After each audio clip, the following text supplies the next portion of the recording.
Hello बच्चों, welcome back to our channel. Today we are back with the new lecture which application writing. तो पिछली बार हमने जो video लाए थे हम आपके लिए, उसमें हमने जो है ख़त के बारे में पढ़ा था। लेकिन आज का जो वीडियो है इसमें हम पढ़ेंगे एप्लीकेशन क्या होती है, यानी जिसको उर्दू में हम दरख्वास्त बोलते हैं। देखिए, इसमें ज़्यादा डिफरेंस नहीं होता है, स्ट्रक्चर में थोड़ा सा डिफरेंस रहता है। लेकिन आपको याद रखना चाहिए कि ये जो एप्लीकेशन होती है ये होती है फॉर्मल लेटर। ठीक है, फॉर्मल लेटर ठीक है।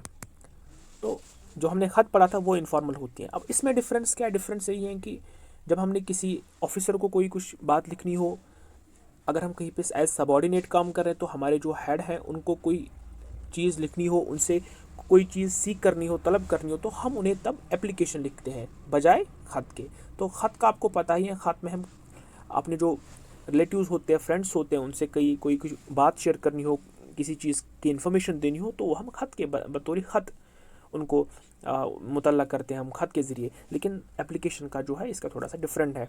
मैंने आपको कहा कि अगर आप तालिब इल्म हैं, आपको एक दिन के लिए लीव रखनी है, तो आप अपने जो हेड मास्टर साहब होंगे या प्रिंसिपल साहब होंगे, आप उनसे ख़त नहीं लिखेंगे, बल्कि आप उन्हें एप्लीकेशन लिखेंगे, दरख्वास्त लिखेंगे, जिसमें आप उन्हें कुछ कोई किसी चीज़ के लिए आप उन्हें जो है अर्ज़ करेंगे। ठीक है, तो इसमें हम वो सारी चीज़ें पढ़ेंगे और चलते हैं आगे। हमने इसमें जो पढ़ना है, तो इन द सेम वे मैंने आपको पिछली वीडियो में कहा, जैसे पढ़ाया था कि किन चीज़ों का हमें ख्याल रखना चाहिए ख़त लिखते वक्त, उसी तरह आपको मैं बताऊंगा कि इस बार हमने जो है पढ़ना है किन चीज़ों को मद्देनज़र रख के हम कोई एप्लीकेशन लिखें। तो स्टार्ट करते हैं।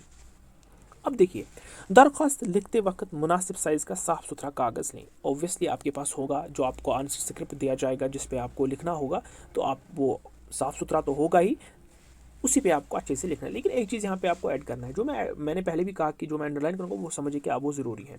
दरख्वास्त लिखते वक्त कागज़ के चारों तरफ से थोड़ी जगह छोड़ दें। हाँ, यहाँ पे मार्जिन की बात हो रही है। ठीक है, यानी आपको मार्जिन छोड़नी है, एक मुख्तसर जगह छोड़नी है, राइट साइड से भी, लेफ़्ट साइड से भी, ऊपर से भी, नीचे से भी। फिर आपको एक दरख्वास्त लिखनी होगी, और वो भी आपके किस पे, सवाल पे मुनहसर होता है कि जिस तरह का सवाल आपसे पूछा जाएगा, वो फ़ीस माफ़ करने के लिए भी हो सकता है, वो किसी ऑफिसर के नाम किसी कोई फैसिलिटी अवेल कराने के लिए भी हो सकता है। तो गर्ज़ की जिस तरह से सवाल आएगा आपको उसी अंदाज से जो है लिखना है। लेकिन एक चीज़ का ख्याल रखना है कि हमने मार्जिन चारों तरफ से छोड़नी है जब हम ख़त की बात करेंगे।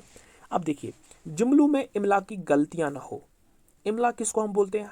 सपोज़ हमने कहीं पे जो है कलम लिखना है, तो हम क्या लिखेंगे? कलम क्या है? काफ लाम मीम। ठीक है, लेकिन आपने लिखा कीफ लाम मीम। ठीक है, तो उससे क्या होगा?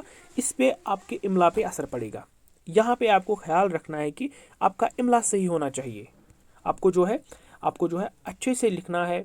जो भी आप वर्ड लिखेंगे वो आप अच्छे से लिखें, उसका इमला ठीक से लिखेंगे। ठीक है, और मैं आपको फिर से कहूँगा कि आपकी जो बॉडी होगी उस पर ज़्यादा ध्यान नहीं दिया जाता है, क्योंकि बॉडी सब स्टूडेंट्स डिफरेंट लिखेंगे। तो स्ट्रक्चर यहाँ पे भी मैं कहूँगा स्ट्रक्चर इज़ वेरी इंपॉर्टेंट। आप स्ट्रक्चर पे ध्यान दें, कैसे लिखना है, क्या लिखना है, वो हम इसी वीडियो में सारा डिस्कस करेंगे। बस ज़्यादा लंबा वीडियो नहीं जाएगा, 5-10 मिनट का होगा, आप बस गौर फरमाइए। तो ये हो गए, हमने पहले 2 पॉइंट्स पढ़े, तीसरा भी पढ़ लिया। अब क्या है? चौथा, ज़रूरी बात से ज़्यादा कोई बात ना लिखें। ठीक है, देखिए इसमें आपको एप्लीकेशन को खींचने की ज़रूरत नहीं है, बस मुख्तसर सी बात जो आपने कहनी है वो मुख्तसर से अल्फाज में कहें, इसको ज़्यादा ना खींचे, वही अच्छा रहता है। ठीक है, तो उसके बाद जो है पॉइंट नंबर 5, दैट इज़ जिसके नाम दरख्वास्त लिखी जाए उसके नाम के बजाय ओहदा लिखा जाए। ये इंपॉर्टेंट है, यहाँ पे आपको थोड़ा सा ये चीज़ आप मार करके लिखिए, ओहदा। ठीक है, देखिए मैं आपको मिसाल से समझाने की कोशिश करूँगा। आपने अपने प्रिंसिपल सर के नाम कोई दरख्वास्त लिखनी है, 2 मिनट के लिए हम समझे फ़ीस माफ़ी के लिए आपको दरख्वास्त लिखनी है। अब आप क्या करेंगे? आपके प्रिंसिपल सर का नाम अहमद सर है। ठीक है, अब आप ये तो नहीं लिखेंगे बख़तमंद जनाब अहमद, जो जिस स्कूल में होगा उसका नाम एटसेट्रा, नहीं, बल्कि आपको लिखना है बख़तमंद जनाब हेड मास्टर। तो हमने अहमद सर के नाम के बजाय उसका ओहदा इस्तेमाल किया।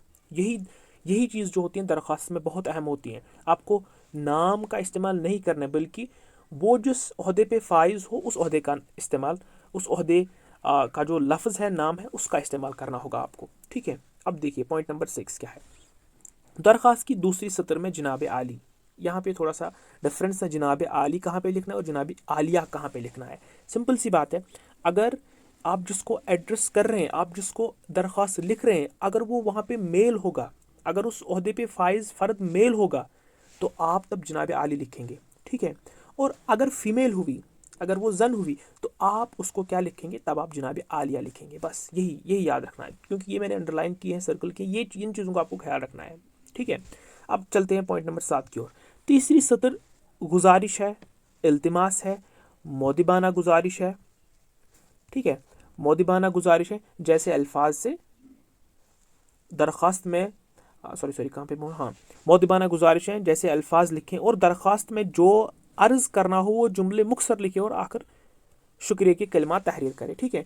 तो जब आप आपने पहला जो है जिसके नाम आपको ख़त लिखना है उसके ओहदे का इस्तेमाल आपने किया, फिर उसके बाद जनाब आलिया, फिर आपने तीसरी से क्या लिखना है, गुजारिश है, इल्तिमास है, मौदिबाना गुजारिश है, इन जैसे अल्फाज से आपकी जो दरख्वास्त है वो शुरू होनी चाहिए। इससे एक अच्छा सा इम्पैक्ट इस पर पड़ता है, ठीक है।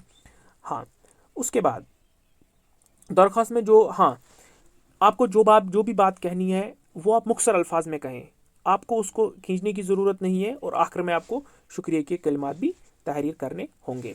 अब 8वां पॉइंट क्या है, दरख्वास्त ख़त्म करने के बाद अल आरिज़ लिखे। देखिए यहाँ पे अल आरिज़ है, तो इसके बजाय आप बहुत सारी चीज़ें और भी लिख सकते हैं, लाइक अल आरिज़ कौन होता है, अल आरिज़ के मतलब है अर्ज़ करने वाला, ठीक है। अब दरख्वास्त कौन लिख रहा है, इसके बजाय आप ये भी लिख सकते हैं, इसके बजाय आप लिख सकते हैं दरख्वास्त गुजार भी, ठीक है, दरख्वास्त गुजार भी। और इसके अलावा आप लिख सकते हैं, जैसे हम लिखते थे अर्ज़ नियाज़मंदा, ठीक है, नियाज़मंदा, तो ये सब चीज़ें आप लिख सकते हैं अल आरिज़ के बजाय, ठीक है। अब चलते हैं आगे। इसके बाद तालिब इल्म अपना नाम, जमात, सेक्शन और रोल नंबर लिखे, लेकिन ये चीज़ें आपको एग्ज़ाम में नहीं लिखनी है, क्योंकि अगर आप ऐसा लिखेंगे तो वो इससे कुछ और आई कैन से कि मिस इंटरप्रेट कर सकता है एवलुएटर इन चीज़ों को। तो आप बस वहाँ पे अलिफ बे जीम लिख के अपने ख़त का जो इख्तिताम करें, ठीक है। आखिर में अपने नाम के दाएं तरफ तारीख ली। यहाँ पे हमने देखा था ख़त में कहाँ पे तारीख, हमने पहले ही स्टार्टिंग में ही हम पहले तारीख लिखते थे, फिर जहाँ से हम ख़त लिख रहे थे वहाँ उस जगह का पता, मैंने, अगर आपको याद होगा तो उसमें मैंने अच्छी तरह से वो पढ़ाया होगा। माफ़ कीजिए, भी अजान हो रही है। हाँ, तो हम बात कर रहे थे जो आखिर में अपने नाम के दाएं तरफ आप तारीख लिखें, ठीक है। तो यहाँ पे तारीख आपको लिखना होगा, हमने ख़त में लिखा था पहले ही, तो अब इसमें एंड में लिखना, लेकिन दाएं तरफ, अपने नाम के दाएं तरफ। तो अब अपने नमूने के तौर पर आपके सामने हम एक दरख्वास्त लाएंगे, फिर उससे आपको सारी चीज़ें अंडरस्टैंड होगी, ठीक है। अब देखिए क्या, हाँ, देखिए यहाँ पे ये फ़ीस माफ़ करने के लिए दरख्वास्त है, ठीक है। तो यहाँ पे क्या है, बख्तमंद जनाब हेडमास्टर साहब। देखिए यहाँ पे मैंने जानबूझ के एक गलती की है, जनाब भी लिखा है और साहब भी लिखा है, ठीक है। तो ये आपने नहीं करना है, या तो आप बख्तमंद जनाब headmaster government boys high school Lahore लिखेंगे, या फिर आप बख्तमंद हेडमास्टर साहब government boys high school Lahore. Means कि दोनों में से या तो आप साहब लिखेंगे या फिर आप जनाब लिखेंगे, दोनों चीज़ें लिखने की ज़रूरत नहीं है, बस दोनों में से आप सिर्फ या तो आप लिखेंगे जनाब या फिर आप लिखेंगे साहब। उसके बाद मैंने आपको कहा था जो अभी जनाब आली लिखना है, तो यहाँ पे आपको ख्याल रखना है, अगर फीमेल होगा तो जनाब आलिया लिखना है, अगर मेल होगा तो जनाब आली लिखना है। फिर पैरा छोड़ के मैंने कहा था कि फिर मौदिबाना गुजारिश है या अर्ज़ यूँ है, तो इन जैसे कलिमात से आपको स्टार्ट करना है असल जो बॉडी दरख्वास्त की होगी। तो वही उसी तरह मैंने यहाँ पे स्टार्ट किया, फिर आखिर में इमला का आपको अच्छे से इमला का ख्याल रखना है, ठीक है। और उसके बाद यहाँ पे मैंने एंड में, अब इसी तरह आप अपना स्ट्रक्चर बनाएंगे, और ये अब डिपेंड करता है आपके सवाल पे कि आपको किस तरह का सवाल पूछा जाए। आपको यहाँ पे प्रिंसिपल साहब के बजाय या हेडमास्टर साहब के बजाय डिस्ट्रिक्ट डेवलपमेंट कमिश्नर, ठीक है, या हम जिसको हम डीसी कहेंगे या कुछ और कहेंगे, या किसी और नाम, या जड़ियो साहब के नाम, किसी चीज़ के बारे में भी आपसे पूछा जा सकता है। तो तब आप वो चीज़ दिमाग में रख के यहाँ पे अपने हिसाब से नई एक जो दरख्वास्त है वो तहरीर करेंगे, ठीक है। तो मैंने कहा था एंड में आप अल आरिज़ लिखेंगे। अल आरिज़ का मतलब क्या होता है, अर्ज़ करने वाला, यानी जो ये ख़त लिख रहा है उसका नाम वगैरह, ठीक है। और यहाँ पे मोहम्मद आज़म है और जमा 4, ये आपको लिखने की ज़रूरत है। आप अलारिस के बाद फिर आप जो यहाँ पे लाइन खींचेंगे ऐसे, तो फिर आप सीधे लिखेंगे अलिफ बे और जीम, ठीक है। क्योंकि आप एग्ज़ाम में लिखने जा रहे हैं, इसीलिए मैं आपको बोल रहा हूँ आपको ये चीज़ें लिखने की ज़रूरत है। अगर आप हकीकत में ऐसे लिखेंगे तो फिर आपको सारा अपना नाम वगैरह सारा कुछ लिखना होगा।